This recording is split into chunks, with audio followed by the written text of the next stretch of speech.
Hello, good day viewers. In this tutorial, we are going to find a solution to this amazing radical equation. This radical equation contains 4 solutions, of which 2 are restricted, 1 is extraneous, and only 1 real solution. All right, look at our equation is the square root of x plus 2 multiplied by the square root of x minus 1 plus the square root of x minus 2 multiplied by the square root of x minus 1, and the whole of this equal to x minus 1. So I want us to start by squaring both sides in order to cancel the outermost square root, which is this and this. All right. So we have just squared the left and the right hand side. Let us expand the left hand side first. Remember, if you have binomials like a plus b raised to the power of 2, this is the same thing as a squared plus b squared plus 2 multiplied by a multiplied by b. Let us apply the same thing here, where the first square root here is a and the second one is b. If you square the first square root, it will just cancel the outermost square root, leaving only x plus 2 multiplied by the square root of x minus 1. So this is x plus 2 multiplied by the square root of x minus 1. Square the second one, you have plus x minus 2 multiplied by square root of x minus 1. Then plus 2, this 2. Then you multiply the 2a and b. If you multiply this and this, they will contain a single square root. But you have to multiply the radicands, which are this, right? So our square root, if you multiply these 2 radicands, observe that they have only difference of sign, minus and plus. So this is just difference of 2 squared. You take the first term, you square that, you subtract, you take the second term, you also square that.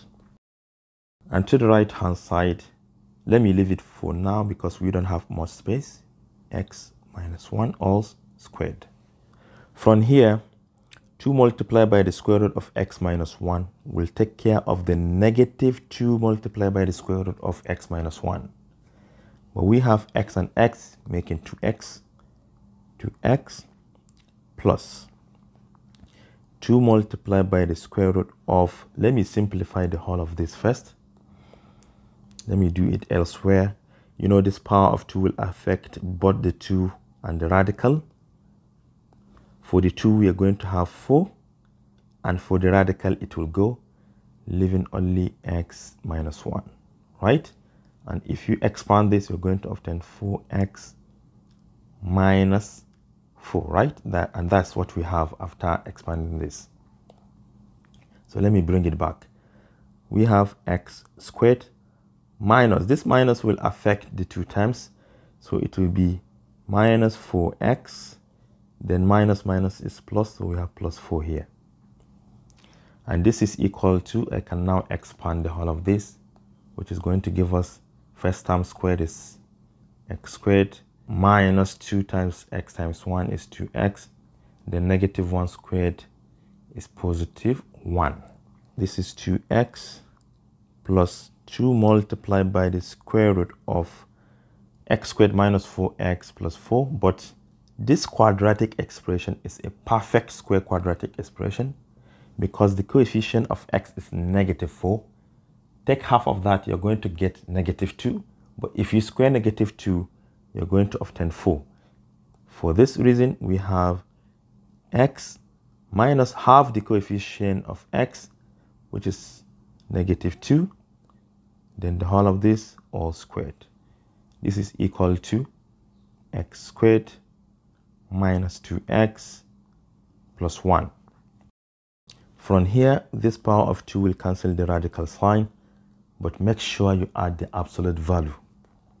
So this becomes 2x plus 2 multiplied by the absolute value of x minus 2. Reason, because we don't know whether x is greater than 2 or not. And this is equal to x squared minus 2x plus 1. From here, I want us to take every single term to the right hand side. To the right hand side already we have x squared, but we have negative 2x. We have positive 2x here. As it crosses over, it becomes negative. So we have negative 2x, making negative 4x. Then we want to take this to the right hand side.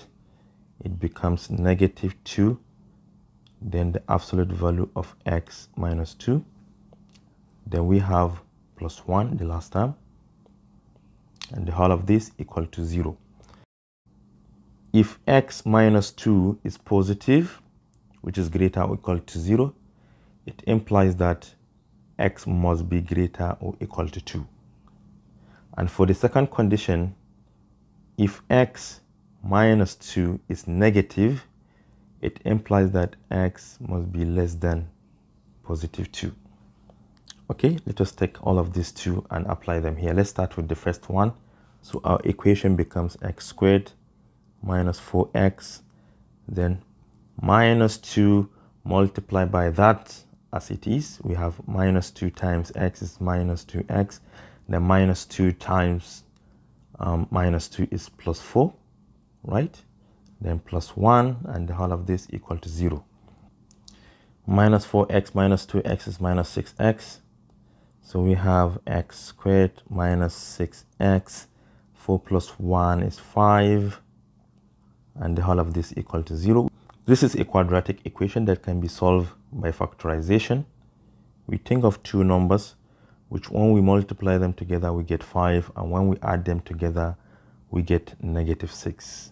So I think they are negative 5 and also negative 1, right? Because negative 5 times negative 1 is positive 5.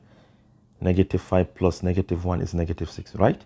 So the two solutions will be x either equal to 5 or x equal to 1, right? If you set each of these factors to be 0. But remember this condition, it stated that for this to be true, x must be greater or equal to 2. But you can see that 1 is less than 2, so we are going to discard it. This is one of the restrictions I was telling you. But we are going to consider this as the first solution.